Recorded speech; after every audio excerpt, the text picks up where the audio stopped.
પણ ચોરી ના કરતા, બેમાની ના કરતા. જો બેમાની કરી, ચોરી કરી, ક્યાંક ઘૂસ લઈ, ગમે તે રીતે કંઈ પણ નોકરી કરતા હોય તો આ બધું આજે ચાલતું હોય છે કે પગાર હોય 20,000 અને અંદર કોને કંઈક નું કંઈક આગુ પાછું કરી અને 50,000 પાડવા જોઈએ બધાને. એવા છે, હું માનું છું. પણ 25,000 રૂપિયામાં કદાચ નોકરી કરતા હોય તો 25,000માં ઈમાનદારી રાખી 1 રૂપિયા બેમાનીનો તમારા ખીચામાં નહીં આવે ને તો તમારા ઘેર, હું માતા એવું કહું છું, 6 મહિના 12 મહિના મને માતાને આપી દેજો. ક્યારે તમારા ઘેર દુઃખ આવવા દો તો ભૂખાર મેરડી મટી દો. કંઈક માંસ મટન ખાધું હશે અત્યાર સુધી, પણ બધું માફ કરાવી દઈશ, પણ નવેસરથી ગુના ના થાય એનું ધ્યાન રાખો. ધ્યાન રાખો. હું કહું છું, તમે એકદમ સુધરી નહીં જાઓ, હું માતા જાણું છું, એકદમ તમે નહીં સુધરી શકો. કોઈ સોગંદ ખાવાની જરૂર નહીં, કોઈ સંકલ્પ કરવાની જરૂર નહીં. અને હું માતા એવું કહીશ, તમારી એ ઉર્જા શક્તિ છે ને કંઈક છોડવા પાછળ જેટલી બગાડો કે આ છૂટતું નહીં, આ છૂટતું નહીં, એટલું હું માતા કહીશ મારા રોમનું નામ પકડો. છોડાતું ના હોય જીવનમાં કંઈક તો પકડો. શું પકડશો? રામનું નામ. અને આ રામ નામથી જ ઉદ્ધાર ના કરી બતાવું ને તો હું રોમ વારી મેરડી મટી જાઉં. નવરા બેઠા કોકની જોડે નિંદા કરવી, કોકની નિંદા હોભરવી, ખોટી પંચાયતો કરવી, બાજુવાળો શું કરે છે, એના ઘરમાં શું દુઃખ છે, એના કેવા ઝઘડા થાય છે, એ બધું જોયા વગર તમે તમારું જો ને તમારા ઘેર કેવા ઝઘડા થાય છે. હા, શું ખોટું? ઉપરથી તમે એની નિંદા કરીને તમે પાપ ધોવો છો અને એનું પાપ તમારા ઉમેરાય છે. તો આ બાજુ પુણ્ય કરો અને આ બાજુ આવા આવા પાપ કરો. આ બધાને સહજ આવું. પેલો આમ, તું ચેવો જોઈ લે, પેલા જોઈ લે, અંદરથી ખબર પડશે. સારું છે મારા ભગવાને મને એક્સરે કે સીટી સ્કેનનું મશીન નહીં આલ્યું, નકર આખા સ્કેન કરીને બતાવી દો જો ચેલે ચેવો છું તું. પછી શરમથી નાહી જવું પડે. અને મારી ત્યાં તો પોલ ખોલ નાખી ગયા. હા, બધાની પોલ હોય કંઈક ની કંઈક. તમે એવું માનતા હોય કે ના હોય? ના, બધાની પોલ હોય કંઈક ની કંઈક. પણ બધું માતા જતું કરે. શું મને માતાને ડફર સમજો? તમે મને ગોડી સમજો? બધાનું મને ખબર છે, પણ છતાંય બધું જતું કરું છું. ખાર કોઈ વાંધો નહીં, ચલો દીકરો છે, બાળ છે, તમે ભલે ઉંમર ના છો પણ હું તમને બાળ માનું છું. તમે કે તમે માં કરીને કાલાવાલા કરો ને તો હું તમને નાના બાળક જેવા સમજુ. અને માં હંમેશા નાનો બાળક હોય ને, કદાચ કોઈ ગલતી કરી જાય ને તોય માં એને 2 લાફા મારી, મારા તો ખરી ઠપકો તો હાલે પણ જતું કરે. ભાઈ મારો દીકરો નાનો સમજણો નહીં, બાળ છે. તેવી રીતે તમે ભલે આજ 35 વર્ષના હોય, 40 વર્ષના હોય કે 30 વર્ષના હોય કે 20 વર્ષના હોય, પણ 70 વર્ષના હોય ને તોય તે મારી ભક્તિ કરો ને તો 70 વર્ષના હોય તોય છતાંય નોના બની જતો બાળ જેવા કે માં હું તારો બાળ છું. તો બાળ જાણીને બધું જતું કરીશ. જો 35 વર્ષના થઈ અને ભક્તિ કરશો, જેવું 35 વર્ષના થઈ ભક્તિ કરશો તો માં જેમ 35 વર્ષનો દીકરો થઈ જાય તો માનો વ્યવહાર બદલાઈ જાય છે. બદલાઈ જાય છે ને. એ 35 વર્ષના ઢાઢાન માં ખોરામ લે. આ શું ખોટું? પણ હું આ સત્ય કહું છું. એટલે તમે તમારી કુળદેવી આગળ, કોઈ પણ ભગવાન માતાજી આગળ એકદમ નાના બાળ બની જાઓ, જાણે કશું જ નહીં આવડતું, તમને કશું જ નહીં આવડતું. તો છે ને બાળ જોણી બધા તાર સુધીના બધા ગુના છે, જે પાપ થયા છે એ બધા માફ કરી દેશે, પણ નવા ના થાય એનું ધ્યાન રાખજો. હા, શું ખોટું? નોકરી કરો, ધંધો કરો, બધું ખૂબ કમાઓ, મારા આશીર્વાદ છે. મહેનત કરો, હું મેલડી બેઠી છું, મહેનતનું ફળ આલીશ. પહેલા તમે મહેનત કરીને થાકી ગયા હશો, કદાચ નહીં મળ્યું હોય, પણ મારા ધામ ઉપર આવી અને મારી પર વિશ્વાસ આવતો હોય તો ખૂબ મહેનત કરો, નોકરી ધંધો કરો. નોકરી ક્યાંક ના મળતી હોય મને માતાને પ્રાર્થના કરો, સારા પગારવાળી અને તમારે જોઈએ છે એવી રવિવાર રજાવાળી નોકરી મેળવી આલી. જ્યારે આવું હશે ને જ્યારે જવું હશે ને તારે તમને રજા મળી જશે એવી નોકરી મેળવી આલીશ. પણ એ નોકરીમાં, એ ધંધામાં ઈમાનદારી રાખજો. ભલે ઓછો નફો મળે, ભલે કદાચ ઓછો નફો મળે, રૂપિયો ઘરમાં બચાને ઈમાનદારી રાખવાથી થોડી દિવસો તકલીફ પડશે, પણ ચોરી ના કરતા, બેમાની ના કરતા. જો બેમાની કરી, ચોરી કરી, ક્યાંક ઘૂસ લઈ, ગમે તે રીતે કંઈ પણ નોકરી કરતા હોય તો આ બધું આજે ચાલતું હોય છે કે પગાર હોય 20,000 અને અંદર કોને કંઈક નું કંઈક આગુ પાછું કરી અને 50,000 પાડવા જોઈએ બધાને. એવા છે, હું માનું છું. પણ 25,000 રૂપિયામાં કદાચ નોકરી કરતા હોય તો 25,000માં ઈમાનદારી રાખી 1 રૂપિયા બેમાનીનો તમારા ખીચામાં નહીં આવે ને તો તમારા ઘેર હું માતા એવું કહું છું 6 મહિના 12 મહિના મને માતાને આપી દેજો, ક્યારે તમારા ઘેર દુઃખ આવવા દો તો ભૂખાર મેરડી મટી દો. પૂછો તમારી અંતરાત્મા બેમાની નહીં કરી એવી, ક્યાંક ને ક્યાંક કરીએ છીએ. કોક જ એવો વિરલો હશે સજ્જન માણસ કે જેને જીવનમાં ઈમાનદારી રાખી હોય, અને જેને જીવનમાં ઈમાનદારી રાખીને એને તો આરતીઓ દીવા બત્તી કરવાની જરૂર નહીં. આપે રૂપે માતા ખોરતી ખોરતી આવી છે કે મારો દીકરો ચો જ્યો. હા શું ખોટું? એના માટે માતાને બોલાવવા માટે તમારું આંગણ સુશોભિત કરવું પડે, ચોખ્ખું પવિત્ર કરવું પડે. સાચું ખોટું? જેમ મારું આગમન થાય છે તો આ દીકરીઓ ચો નાના નાના નાના ફૂલ લઈ અને આવી મસ્ત ડિઝાઇન પાડીને મારી શોભા વધારવા માટે મારા આગમન પહેલા આ બધું શોભા કરતા હોય છે. તો તમારા મનમાં એવી સુંદર વિચારો, સુંદર ભાવનાઓ એવી સુશોભિત કરી નાખો. આપે રૂપે તમારા મન મંદિરમાં બિરાજમાન ના થઈ જાવ, મને મેરડીને કહેજો. પણ ક્યાંક ને ક્યાંક વાતે આવી ગલતીઓ દરેકથી થઈ છે અને આગળ ના થાય. હું એવું કહું છું, કાલથી કદાચ બેમાની કરવાથી તમે ભિખારી બની જવાના હોય તો ભીખ માગી લેજો. હું મેરડી, હું તમને ગમે તો મેળવી આલીશ. માગી લેજો, હું માતા કહીશ. આ મારો બોલ જે ઝીલી નાખે, આ મારો બોલ જે ઝીલી લે એને હું મેલડી એવું કે રવિવાર ભરવાની જરૂર ને ઘેર બેઠા યાદ કરજો, હું મેલડી તમને મળવા આવીશ. રવિવાર તમારે આવવાની જરૂર નહીં પડે, હું આવીશ તમને મળવા. આટલું વચન આલું છું. પણ આ બધી બાબતે જીવનમાં નવી શરૂઆત કરવી પડશે, ત્યારે કોઈ પણ માતાજી ભગવાનને દયા આવે. તમારી જ અંદર દયા ભાવના નહીં, તમારી અંદર સારી ભાવનાઓ નહીં રહી તો ક્યાંથી કોઈ માતાજી ભગવાન તમને સુખી કરે કહો? અને તમારે આ શોર્ટકટમાં બધાને સુખી થઈ જવું છે. બુઆજી કંઈક કરી આલો ને, હવા મહિના બધું દુઃખ જતું, હવા મહિના કાઢીને 10-10 વર્ષ ભૂવામ કાઢ્યા, કે શું થયું? ઉપરથી વધારે દુઃખી થયા. ત્યાં ઉપરથી દેવગતિની ઓટી મારી, આ માતા બેહાડી, દીવાબત્તી કરી, 6 મહિના આને પૂજી, કામ ના થયું એટલે કે આ નહીં, આને નાખો, બીજી લાવો, બીજી લાયા, એને પૂજી, કામ ના થયું, પાછા એને નાખી દીધી, ત્રીજી લાવો. એમ કરતા કરતા માતાઓએ લોકો જેમ જગ્યાઓ બદલતા હોય ને, મંદિરો બદલતા હોય ને, એ રીત માતાઓએ ઘેર બદલી નાખી. ચેટલી બદલી નાખી કે નહીં? ચેટલી બદલી નાખી. પણ જે હતી એને જ પેલા પૂજી જોણી હોત તો, જે તમારા મંદિરમાં તમારા મઠમાં જે પહેલેથી વર્ષોથી જે ગઈડ્યા પૂજી આયા છે, જે દીવો છે તમારો અસલ, એને જ પૂજી જોણી હોત અને એની જ હરખી સેવા ભક્તિ અને ભજન કરી જોણી હોત ને તો હું મેલડી એવું કહું છું કે આ બારેજા ધામ આવવાની જરૂર ના પડે. આજ એટલે દર ભટકવું પડે છે, જે સયાની કદર નહીં કરતા અને બીજી માતાઓ લાવી છે. 1 લાવો, 2, 3, 4, 5, 7, 10, 11, 15, એટલે 15 દીવા કર કે 1 કર, હરખું જ છે.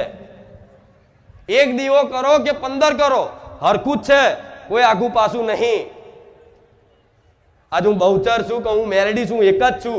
મારો દીકરો મારી ખાલી મારો એક જ દીવો બહુચરનો કરે ને તો હું મેલડી અંદરથી રાજી રહું.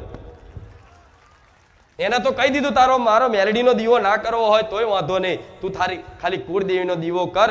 આખા કુળદેવીના ખાતામાં હું માતા દરેક રાજી છું. એક જ દીવામાં લો, તો 10-10 દીવા કરો તોય કશે કોમનું નહીં. અને અમુક લોકો કે 10 દીવા કરે એટલે વધારે પાવર આવો, એટલે એમ પાવર આવી જાય. એક કરી જો, હરકી ભક્તિ સેવા પૂજા એની કરી જો, એના પ્રેમની ભૂખ છે, એની પ્રેમની ભૂખ મિટાઈ જો, પ્રેમ કરી જો તમારી કુળદેવી. જો ચોય હાથ લોબો કરવા દે અને ચોય ભટકવા દે, ગોળા માતાઓ મટી પૂજવી બેકાર પડે. પણ ભરોસો નહીં, કોઈ ભરોસો નહીં. બસ કંઈક જંતર મંતર કરી આલો, કોઈક ભુવાજી હારા મળે અને અમારે ઘેર પગલા પાડી દે એટલે કે હો સુખી. લો, પગલા પાડવાથી સુખી થતું હોય ને તો વારા ફરતી તમારે ઘેર આવીને કંકુના 2 પગલા પાડી નાહી જવું. જો એટલું થતું હોય તો એ કરવા તૈયાર છું, પણ પગલા પાડે સારું ના થાય. હા શું ખોટું? હા, પગલા પાડવાથી કદાચ ભાવનાઓ છે, શ્રદ્ધા છે મારા પ્રત્યે, તો પગલા પાડવાથી તમારે ઘેર ભક્તિ ભર્યું વાતાવરણ થઈ જાય. તમારી અંદર ભક્તિ કરવાની ભાવનાઓ પેદા થઈ જાય, સેવા કરવાની ભાવનાઓ પેદા થઈ જાય. એ તો તમારા ઘેર પગલા નહીં પાડતી, અહીં આવીને બેહો છો તો આ બધી ભાવનાઓ પેદા થઈ જાય. આ શું ખોટું? તો પગલા પાડવાનું ના બધું બરોબર છે, જેને જેવી ભક્તિ છે, જેને જેવી શ્રદ્ધા છે, ના નહીં. પણ તમે એવું વિચારતા કોઈક આશીર્વાદ આમ માથે હાથ મેલ દે, તથાસ્તુ કહી દે એટલે અમારું બધું ભલું, એમ ના થાય એકદમ. આ શું ખોટું? એ પ્રમાણના કર્મો જોઈએ, એ પ્રમાણનું સુધરી જવું જોઈએ. અને માતાજી ભગવાન જે ઉપદેશ આપતા હોય ને, જે ધર્મના માર્ગ ઉપર, ધર્મનો માર્ગ, એ ધર્મના માર્ગ ઉપર ખાલી પગ મેલવાથી, જેવું ધર્મના માર્ગ ઉપર ખાલી પગ મેલવાથી આજે જીવનમાં ડગલે ને પગલે કાંટા ચૂભશે. વાગે છે ને દુઃખના ડગલે ને પગલે કાંટા ચૂભશે. ધર્મના માર્ગ ઉપર આવવાથી થોડોક સમય એ કાંટા ચૂપશે, પછી આગળ જતા આવા ફૂલડાના વેરાઉત મારું નામ મેલડી લે. આ શું ખોટું? આ ફૂલો વેરાય છે એમને વેરાય છે, એમને આ ફૂલો પરથી આટલું થાય છે. કેમ? ધર્મનું આચરણ જીવનમાં અમલ કર્યું. એટલે દરેકને કહીશ કે કશું ના થાય તો હું એવું નહીં કહેતી 24 કલાક બસ મંજીરા લઈને બેસી જાઓ. હું એવું નહીં શીખવાડતી. નોકરી કરો, ધંધો કરો, ઘરનું કામ દીકરીઓ કરો, બધું કરો. તમારા દીકરાઓને ભણાવો, ગણાવો, ખૂબ ધ્યાન આલો. શરીર સંસારમાં રાખો, પરિવારમાં રાખો, પણ મન માતાને સોંપી દો. આ શું ખોટું? જો મારી યાદ અને મારું સ્મરણ બન્યું રહેશે ને, તો હું મેરડી એવું કહીશ કે નવું જ્ઞાન જીવનમાં પ્રદાન થશે અને તમે કોકને સલાહ આલતા થઈ જશો. આ શું ખોટું? પણ સલાહ કોઈને અપાય એનું કારણ છે કે બધાને સલાહ નહીં જોતી. દુઃખ હોય ને તો સલાહ નહીં માગતું કોઈ. અહીં હું માતા સલાહ આલું છું તો કંઈક લોકો એવું આ તો ખાલી સલાહ જ આલે છે. હા, તો સલાહમાં લાખો લોકોનું ભલું થાય છે, તો 1000 વખત આલીશ. આ શું ખોટું? એટલે જીવન છે, સુખ દુઃખ આવતા જતા રહે છે. ઘેર જે માતા બેઠી છે, હાલ હું માતા એવું કહું છું, એ ફોટામાં ભલે તમે ફોટો સમજતા હતા, અત્યાર સુધી ફોટો સમજતા હતા, પણ હું માતા કહીશ કે તમારા ઘેર જે માતાઓ બેઠી ને એના ફોટા ન સમજતા, એ સાક્ષાત છે. એના તરસ લાગે છે, એના ભૂખ લાગે છે, એને ઠંડી લાગે છે, એને ગરમી લાગે છે. જો તમે માનો તો હા, હું માતા કહીશ કે મને ઠંડી લાગે છે, મને તરસે લાગે છે, મને ગરમી લાગે છે. આજ મઢુલીમાં બિરાજમાન છું તો ઠંડી આવી તો મારા સેવકો મને માતાને સાલે ઓઢારે છે, તો મને સારું લાગે છે. લે, આ શું ખોટું? કે માતાજીને થોડી ઠંડી લાગે? હા, ભાવની ઠંડી લાગે. આમ તો માતા તો અગ્નિનો ઉબારો કહેવાય, સૂર્યના તેજ જેવું તેજ છે મારા. મને શું ઠંડી લાગવાની છે? પણ તમારી ભાવનાઓ છે, તમારો પ્રેમ છે, તો પ્રેમથી બધું મન લાગે છે. એક તમારા ઘેર એવી બેઠી છે ને, ચામુંડા હોય કે મહાકાળી હોય કે ખોડિયાર હોય, જે માનતા હોય એના 2 ટાઈમે એમ જમાડવાનું ચાલુ કર્યું હોય ને, તો જમાડવતા રાખો. નવા આવ્યો તો દરેકને કહીશ કે ઘેર બેઠા જંતર મંતર ને બધું માગવા આવતા હોય તો અહીં 2 હાથ જોડું છું. અહીં જંતર મંતર ને વારણ કારણ મૂડા જોડા અહીં બંધાતા નથી, અહીં દાણા જોડાવાતા નથી, અહીં કોઈ રખ્યા મંત્રી આલતી નથી. તમારા ઘેર જે માતાઓ છે, આજ જો રવિવારના દિવસે પહેલા દિવસે જ આવ્યા હોય તો માતા દરેક નવા આવનારા ભક્તોને કહીશ કે કાલથી જ સોમવારના દિવસથી જ અહીંથી ઘેર જાઓ. અત્યાર લગીને તમારી માતાની હરખી સેવા પૂજા ના થઈ હોય, પણ અમારી વાત સાંભળી અને ઘેર જઈ અને પહેલી ચા બને તો ચા જઈને તમારી ચામુંડ માતાને મેલજો. માં લે, માં લે ચા, અને એ ચા પછી તમે પ્રસાદ પેટે ખાજો. ભાઈ કંઈક નાસ્તો બનાવો તોય તરત જઈ અને પેલા કે માં લો નાસ્તો કરાઈ, પાણી ધરાઈ, અને નાસ્તો પ્રસાદ પેટે લેજો, ગ્રહણ કરજો. પછી બપોરનું ભોજન બને તો માં લો. તમને એવું લાગે કે આમ કરવાથી માં ખાતી હશે, તો હા, હું મેલેડી કહું છું, હું માતા ખાઉં. ચામુંડા ખાય, ભલે દેખાતી નહીં, દેખાતી એટલે દેખાતી નથી. હજુ તમારું મન ક્યાંક ને ક્યાંક મલિન છે, ક્યાંક ને ક્યાંક અસંખ્ય પાપ પડ્યા છે. એ કારણે તમને માતાઓ ફોટામાં દેખાય છે, પણ એ ફોટો નથી, એ સાક્ષાત માં છે. તમે તમારી કુળદેવીના ફોટા ઉપર એના પ્રતીક ઉપર આમ કરી તિલક લઈ અને આમ ચામુંડ કે મહાકાળી માતાના આમ તિલક માથે કરો છો ને, અને એ તિલક તમે કરો છો ને, તો માતા એવું કહીશ એ તમારી માં ખૂબ રાજી થાય છે કે આ દીકરાએ પહેલી વાર એના હાથે મન માતાને તિલક કર્યો. ખૂબ પ્રસન્ન થાય. એના તો એવું થઈ જાય શું આપી દઉં, શું આપી દઉં, કેમ કે માં કરુણાનો સાગર છે, દયાનો સાગર છે, એના કરુણાનો પાર નહીં. કે છે ને આવું માં કોને કહેવાય ગોડા? ગમે તેવો દીકરો હોય, ગમે તેવો હોય, પાપીલો હોય એક સમય, છતાંય માં એને સ્વીકારે, એનો માં કહેવાય. હા શું ખોટું? એટલે તમારા ઘેર બેઠા જે દેવ છે, જે ભગવાન છે, જે માતાજી છે, એની તરસ તો મિટાવો, એની ભૂખ તો મિટાવો પ્રેમ ભક્તિથી. આટલું ખાલી હું એવું કહું છું કે ભૂવા બધા બાધા આલે છે, હું હવા મહિનાને બાધા આપી દઉં. જાઓ કરો હવા મહિનો, અને હવા મહિનામાં જો પ્રમાણ ના મળે તો જાહેરમાં ઉભા થજો, મન મેળવીને કહેજો અહીં કે માં તારા કીધે અમે આટલું કર્યું, અમને કોઈ પ્રમાણ ના દેખાયું. અલે ભલે ઘર તમારું અપવિત્ર નર્ક જેવું હશે, પણ છતાંય તે તમારી કુળદેવીને ખાલી મારા કહેવા પ્રમાણે પર ભાવ ભક્તિ રાખીને, તો માતા એવું કહીશ કંકુના પગલે તમારી માં બિરાજમાન થઈ જશે. અને ચૈતર નજીક આયા હવે પાછા. આ તો ચૈતર પહેલા હજુ 3-4 મહિના બાકી હોય, તો એ પહેલા થોડા તૈયાર થઈ જાઓ. નવા એના જૂના તો મારા ટ્રેન થઈ ગયા. એ બરોબર છે, તમે જે કરો છો ચિંતા ના કરતા. તમારી માં ટકુર ટકુર તમને રોજ જોવો છે. આમ નયા વગર જાઓ બહાર, એવું નહીં કહેતા નયા વગર જવાય, પણ નયા વગર તે રાતે કદાચ ઊંઘ્યા હોય ને ઊંઘમાં ઊંઘતા પેલા સ્મરણ કરો કે હે માં ચામુંડા, હે માં કાળી, હે ખોડિયાર, જે બોલતા હોય પછી મને માતાને ફરી યાદ કરો, હે ખુખાર મેરડી, હે રામચંદ્ર ભગવાન. તો તમારે એવું નહીં માનવાનું કે ખાલી હું બોલ્યો, ના, તરત મારી આંખો ઊંચી થાય મારા દીકરાએ મને યાદ કરી. રાતે ઊંઘો તો યાદ કરો, અને ઉઠો તો પહેલું મારું સ્મરણ કરીને ઉઠો.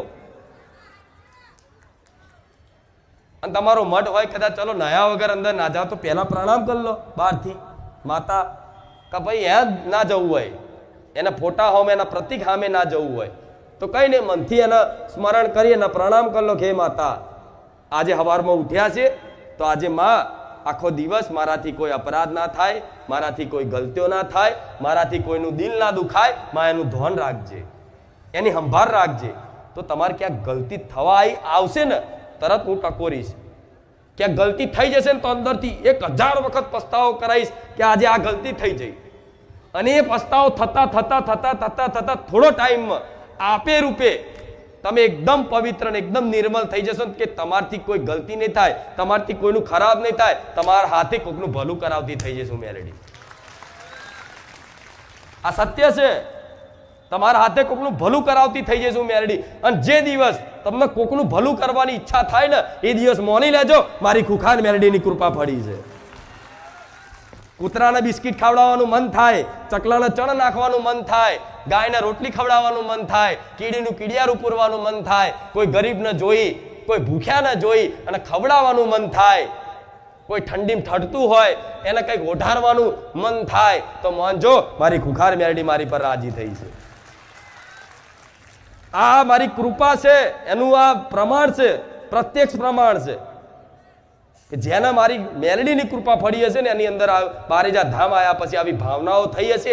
ભલે તમારે જો સેવા કરવા માટે પૈસા ના હોય, પણ ખાલી વિચાર કરશો ને કે હારું આ ભૂખ્યો છે પણ મારે જો પૈસા નહીં, તો ખાલી વિચાર માત્રથી એને ખવડાવ્યું બરાબરનું ફળ મળશે. એટલે બોનાય ના કરતા, મારી સેવા ખૂબ કરવી છે પણ અત્યારે જ અમારે જ જરૂર છે ને કોકની અમે સેવા કરવા જઈએ. એટલે એમ સેવા પૈસાથી થોડી થાય, મનથી થાય છે.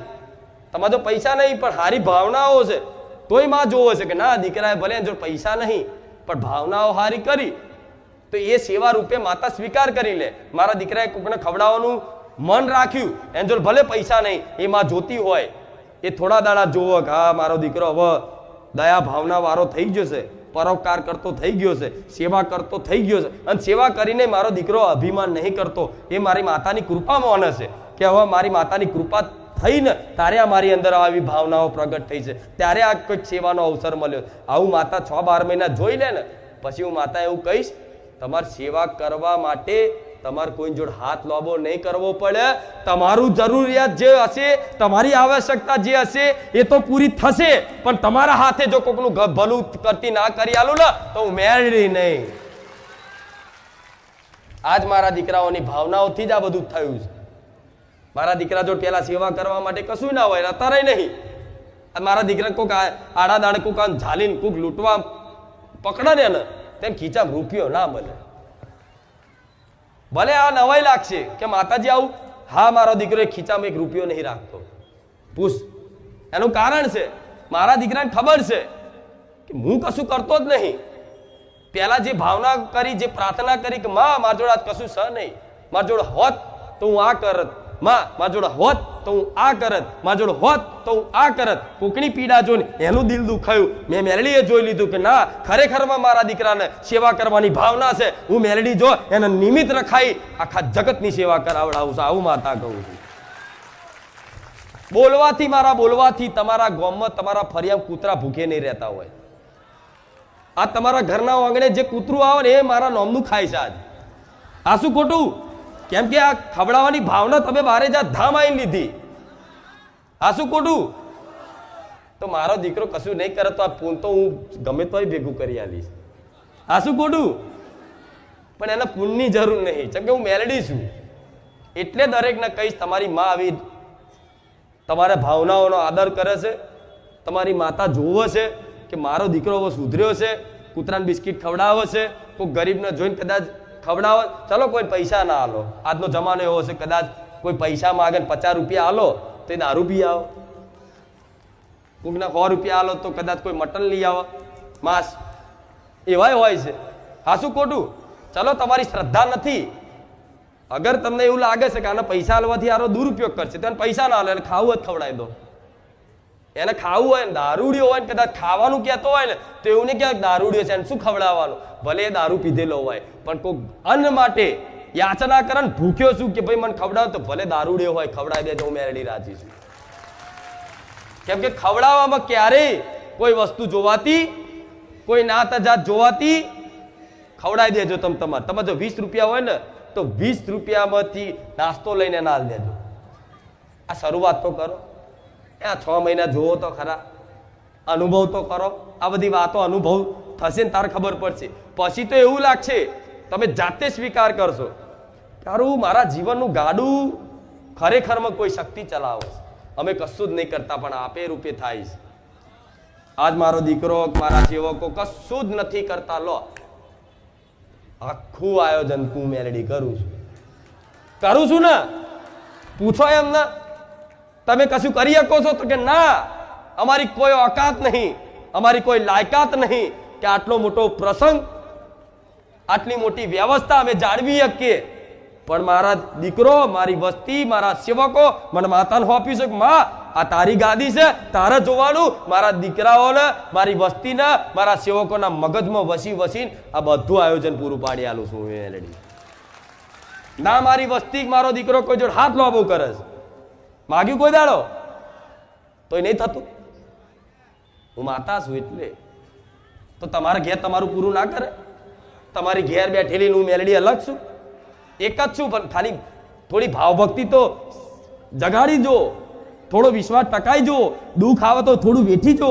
અને દુઃખ આવે, તમે માતા પર ભરોસો હોય, વિશ્વાસ હોય, છતાંય જીવનમાં દુઃખ આવે તો એવું માની લેવાનું કે માં આ કોઈ પૂર્વના પાપ કર્મનું ફળ છે. માં મને વિશ્વાસ છે કે તું સાંભળે છે, તું જોવે છે, છતાંય આ દુઃખ દૂર નહીં થતું. તો માં આમાંય તું મારું ભલું જ ઈચ્છે છે કે માં આગળના પૂર્વના જે પાપ છે ને એ ધીરે ધીરે તું દૂર કરે છે, દુઃખ વેઠાડીને. અને કદાચ શી ખબર તમારે આટલું બધું વેઠવાનું હોય અને તમારી માં આટલું જ વેઠાવડાવતી હોય. કરમ તો વેઠવું પડે. કરમ એવી વસ્તુ, તમે ભલું કરો, સારું કરો કે ખોટું કરો, કરમનું ફળ એવું છે કે તમે જેવું કરો એવું તમારા ફળ અવશ્ય વેઠવું પડે ને. તો માતાની કૃપા થાય ને તો શું થાય? એ કરમ આવડું મોટું હોય, એ દુઃખ આટલું મોટું હોય, આટલું મોટું. સમજો, એ તમારી માં આટલામાં પતાવી દે. હા શું ખોટું? કોઈ નોકરી કરતું હોય, કોઈ ઈમાનદારથી નોકરી કરતું હોય, છતાંય તે ક્યાંક ધામમાં ગયા ક્યાંક મંદિરે દર્શન કરવા ગયા કે ક્યાંય પણ પ્રસંગ અવસરમાં ગયા, ક્યાંક કોઈના પૈસા પડી જાય, કોઈનું પાકીટ પડી જાય, કોઈનો હોના દોરો તૂટી જાય. આ બધી લીલાઓ છે, ખબર તમને? હું આ સત્ય કહીશ. ભગવાન રામચંદ્ર હતા તો લક્ષ્મણજીને તીર વાગ્યું હતું, ખબર છે? તો રામ રોતા હતા, ભગવાનને રોવું આવે? પણ ના, ભગવાનની લીલા હતી.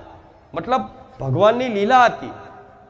અને લક્ષ્મણજી કોણ હતા? શેષનાગ, નાગોના રાજા શેષનાગ. હવે મેઘરાજનું નાગપાસનું બાણ વાગ્યું અને લક્ષ્મણજી ઘાયલ થઈ ગયા, બરોબર? તો રામ ભગવાનને ત્યાં આંસુ નીકળ્યા કે હવે મારા લક્ષ્મણને, મારા ભાઈને કોણ મારા ભાઈના પ્રાણ બચાવશે? ત્યારે વિભીષણજીએ સલાહ આલી, લંકામાંથી રાવણનો જે વેદ છે, ડોક્ટર છે, એને બોલાવો. એ આ બાણનો ઈલાજ જાણતું હશે અને એને બોલાવશો તો જ આનો ઈલાજ સંભવ છે, આનો જીવ બચી શકે, નહીં તો બચી શકશે નહીં. ત્યારે એ વેદને બોલાયા, વેદને પૂછ્યું. ત્યારે ભગવાને આદેશ આલ્યો હનુમાનજીને કે જાઓ સંજીવની બુટી હોજ પહેલા લઈ આવો. ત્યારે હનુમાનજી આખો પહાડ ઉખાડીને લઈને આવ્યા અને સંજીવની બાટીને ખવડાવી અને લક્ષ્મણજી ઊભા થઈ ગયા. તો ખુદ ભગવાન હતા છતાં એમને સંજીવની બુટી લેવા કેમ મોકલવા પડ્યા? ભગવાન લીલા કરતા હતા, મતલબ લીલામાં હતા. તો આવી રીતે તમે ભગવાન માતાજીને જીવન સમર્પિત કરી દીધું હોય ને તો 5 રૂપિયા 25 રૂપિયા નુકસાન થઈ જાય તો એવું માની લેવાનું કે થવાનું હતું બહુ મોટું અને માતાએ આટલામાં પતાવી દીધું. કેમ કે કરમ વેઠવું પડે.